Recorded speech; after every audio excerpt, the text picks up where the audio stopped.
সব কথা জিজ্ঞাসা করছে যে সাধারণত কেউ পছন্দ করে না, তবে যদি অডিয়েন্সটা শান্ত থাকে তাহলে শব্দগুলি, কিন্তু প্রত্যেকটা কবিতার শব্দগুলি হচ্ছে খুব গুরুত্বপূর্ণ। আমি একটু রিকোয়েস্ট করতে চাই যে অডিয়েন্সটা একটু শান্ত থাকে। আর আমি অসুস্থ, ওষুধ খেতে হয়, যার কারণে মুখটা শুকিয়ে যায়। যদি কোনো সময় পানি দিতে হয় প্লিজ আমাকে একটু মার্জনা করবেন। আমি আমার নিজের লেখা একটা কবিতা আবৃত্তি করতে চাই। কবিতার নাম আমি তোমাদেরই একজন। জানি চিনতে তোমাদের কষ্ট হবে, তবু ভালো মতো দু চোখ দিয়ে চেয়ে দেখো, আমি সত্যি তোমাদেরই একজন। আমার শরীর সোদা মাটির ঘাড়ে ভরপুর, হাতের তালু লোহার মতো শক্ত হয়ে আছে। সূর্যের তাপে গায়ের চামড়া পড়েছিল সেই কবে, শুধু তোমাদের কখনো সময় হয়নি চোখ মেলে দেখায়।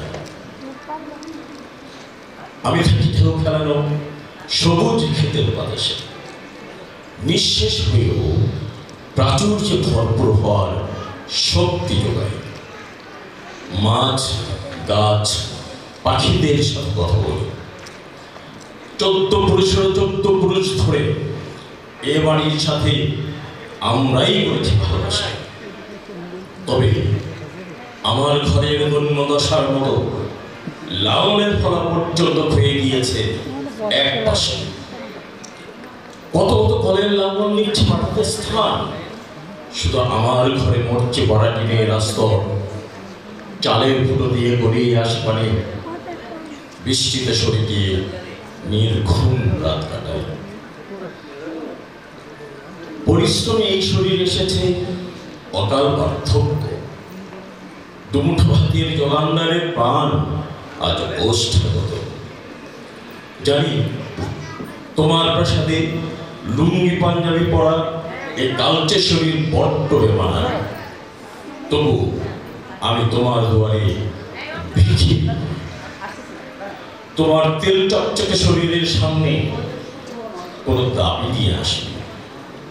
আমি শুধু আমার বেঁচে থাকার অস্তিত্ব জানাতে এসেছি, বলতে এসেছি আমি তোমাদেরই একজন। যারা আমার দিকে ঘৃণা ভরে তাকিয়েছ, ওরা কুচকে যাওয়া কাল যে শরীরকে অবজ্ঞা করেছে, তাদের সাথে বিদ্রোহ করার জন্য আমি আসি। অধিকার আদায়ের জন্য বরং জানাতে এসেছি আমাদের পূর্বপুরুষরা একই ক্ষেত্রে আবদ্ধ। আমাকে অস্বীকার করার অধিকার তোমাদের নেই। পূর্বপুরুষরা তো সেই শিক্ষা তোমাদের দেয়। তোমাদের শিক্ষা কি তবে তোমাদেরকে এই শিখিয়েছে? বিশ্বাস করো, আমি শিকড়ের লোক। শিকড়তে আমি করে থাকি দেখাশোনা। সেখানে আমি আমার অস্তিত্ব ভাবলাই। যারা আমাকে অস্বীকার করতে চাও, তোমরা যে তোমাদের নিজের শিকড়কে অস্বীকার করছো। মনে পড়ে কি শেষ কবে এসেছে? দেখতে গিয়েছিল গাছে থাকা তাদের কবরগুলোকে। হতে পারে আমি অশিক্ষিত অর্বাচীন, প্রকৃতি তো তবু মানুষ রেখেছে। তোমাদের বাতাসি আমি খোদাই পরোয়া করি। ভুলে যেও না, আমি তোমাদের কাছে ভিখিরি নই। তোমাদের চিন্তা দেখে আমি সত্যি বিস্মিত হই না।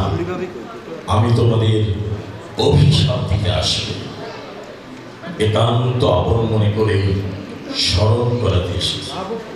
যেভাবে আজও আমি তোমাদের ধন্যবাদ।